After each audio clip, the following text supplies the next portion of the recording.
Iran अभी अपने राष्ट्रपति इब्राहिम रईसी की मौत के सदमे से उबरा नहीं था कि एक और जोर का झटका लगा। कनाडा ने ईरान के खिलाफ बड़ा कदम उठाया है। कनाडा ने ईरान के रेवोल्यूशनरी गार्ड्स को आतंकवादी गुट का ऐलान कर दिया है। साथ ही कनाडा ने इस्लामी देश में रहने वाले कनाडाई लोगों से देश छोड़ने के लिए कहा है।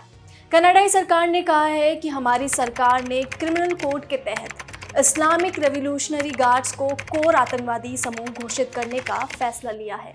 कनाडा के विदेश और कानून मंत्रियों ने ईरानी शासन पर आतंकवाद को समर्थन करने, ईरान के अंदर और बाहर मानवाधिकारियों के प्रति लगातार अनादर प्रदर्शन करने के साथ ही अंतर्राष्ट्रीय नियम आधारित व्यवस्था को अस्थिर करने की इच्छा रखने का आरोप लगाया है।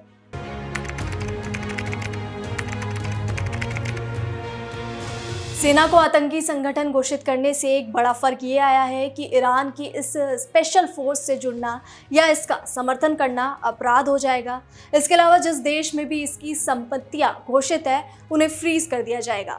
इसके साथ ही इस संगठन को कोई भी नागरिक या कारोबारी संस्था किसी भी तरह की आर्थिक मदद नहीं कर सकेगी। आइए अब आपको बताते हैं कि किन किन देशों ने आतंकी गुट घोषित किया है। ईरान की स्पेशल IRGC फोर्स को अमेरिका ने साल 2019 में टेरर गुट घोषित कर दिया था, क्योंकि ये हिजबुल्लाह समेत मिडिल ईस्ट में कई आतंकवादी संगठनों को बनाने के लिए जिम्मेदार रहा है। उसके समेत यूरोपियन यूनियन ने IRGC पर आरोप लगाया कि उसने सऊदी अरब में ड्रोन पर हमला कर तेल भंडार को काफ़ी नुकसान पहुंचाया था। इराक में तैनात 6 से ज़्यादा अमेरिकी सैनिकों की हत्या के लिए ट्रंप प्रशासन ने इसी सैन्य समूह को जिम्मेदार मानते हुए साल 2019 में इसे टेररिस्ट ऑर्गेनाइजेशन घोषित कर दिया था। अब ये भी जान लीजिए कि IRGC क्या है। IRGC की स्थापना इस्लामिक क्रांति के तुरंत बाद हुई थी, जिसे सिपाही पासदरन भी कहा गया। उस समय ये एक छोटी सेना थी जिसमें पारंपरिक लड़ाके नहीं बल्कि ऐसे लोग शामिल थे जो देश में इस्लामिक क्रांति चाहते थे। ईरान इससे पहले काफ़ी आधुनिक देश हुआ करता था, लेकिन ऐसे में इस्लामिक कानूनों की काफ़ी विरोध भी हुआ। IRGC का मकसद इसी विरोध को ख़त्म करना था।